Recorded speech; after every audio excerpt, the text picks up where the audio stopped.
నమస్తే NIN TV Telugu news కి స్వాగతం.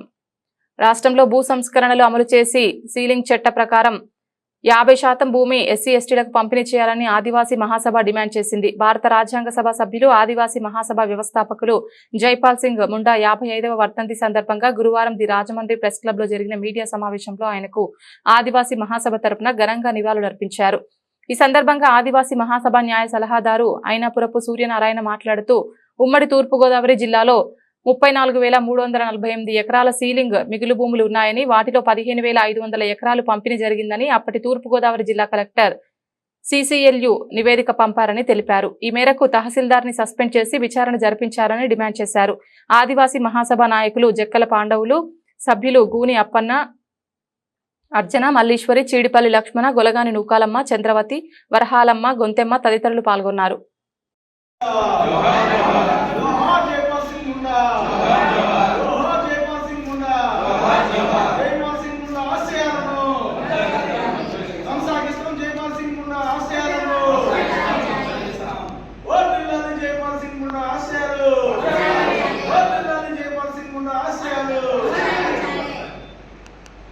దండేసండి దండేసండి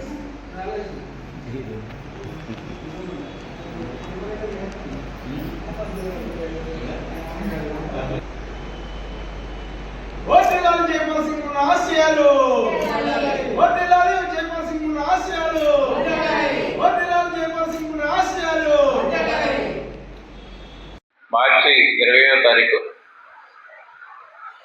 ఆదివాసీ మహాసభ వ్యవస్థాపకులు భారత రాజ్యాంగ సభ సభ్యుడు శ్రీ జైపాల్ సింగ్ ముండా 55వ వర్ధంతి. ఆయన ఈవేళ గిరిజనులు అనిపిస్తున్నటువంటి 5వ షెడ్యూలు, 6వ షెడ్యూలు ఇవన్నీ కూడా అప్పట్లో భారత రాజ్యాంగంలో పొందుపరిచినటువంటి వ్యక్తి అయిన రాజ్యాంగ సభ సభ్యుడిగా.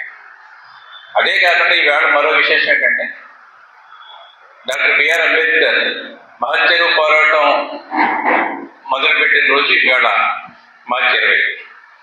దాంతోపాటు మార్చి 20న మద్దూరి అన్నపూర్ణయ్య గారు అనే సీనియర్ జర్నలిస్ట్ స్వతంత్ర పోరాటంలో సుమారు 15 సంవత్సరాల పాటు జైల్లో గడిపినటువంటి వ్యక్తి, కాకినాడ సమీపంలోని కొమరగిరి సంబంధించినటువంటి ఆయన స్వగ్రామం అయినప్పటికీ రాజమండ్రి కేంద్రంగానే ఎక్కువగా ఈ ప్రాంతంలోనే ఎక్కువగా ఆయన పనిచేస్తున్నటువంటి పరిస్థితి. ఆంధ్ర నేతాజీగా పేరున్నటువంటి మద్దూరి అన్నపూర్ణయ్య జయంతి రోజు.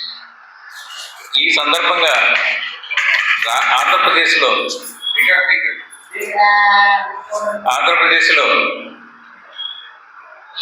భూ సంస్కరణలను అమలు చేయాలని ఆదివాసీ మహాసభగా మేము డిమాండ్ చేస్తాం.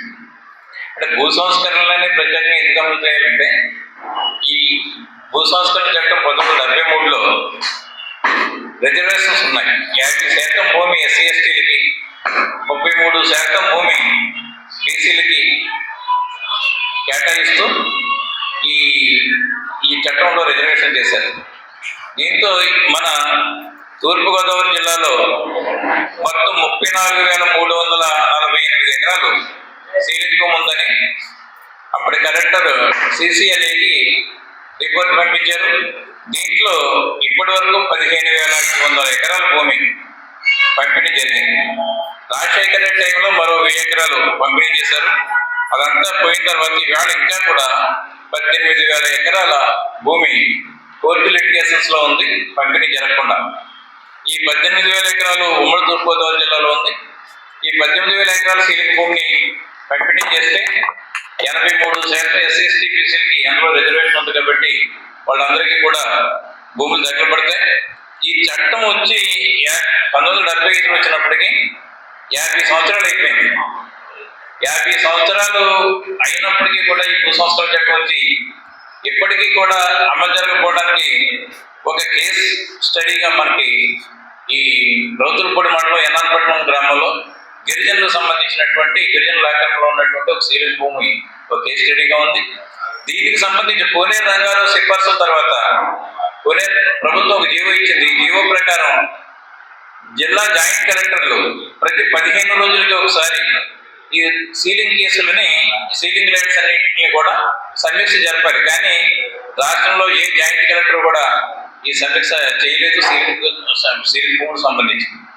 ఇక్కడ మనకి ఇంత లేట్ అయిపోవడానికి గల కారణాల్లో సుప్రీంకోర్టు పల్లా వెంకయ్య మాజీ పార్లమెంట్ సభ్యులు ఆయన పల్లా వెంకయ్య గారు సుప్రీంకోర్టులో ఆంధ్రప్రదేశ్ భూ సంస్కరణ చట్టాన్ని సక్రమంగా అమలు చేయాలని చెప్పేసి రిట్ పిటిషన్ దాఖలు చేస్తే ఆంధ్రప్రదేశ్ హైకోర్టు 1991లో ఆంధ్రప్రదేశ్ గవర్నమెంట్ దాని కింద ఉండేటటువంటి అధికారులందరూ కూడా భూ సంస్కరణ చట్టాన్ని సక్రమంగా అమలు చేయాలని చెప్పేసి 1991లో సుప్రీంకోర్టు ఆదేశాలు జారీ చేసింది.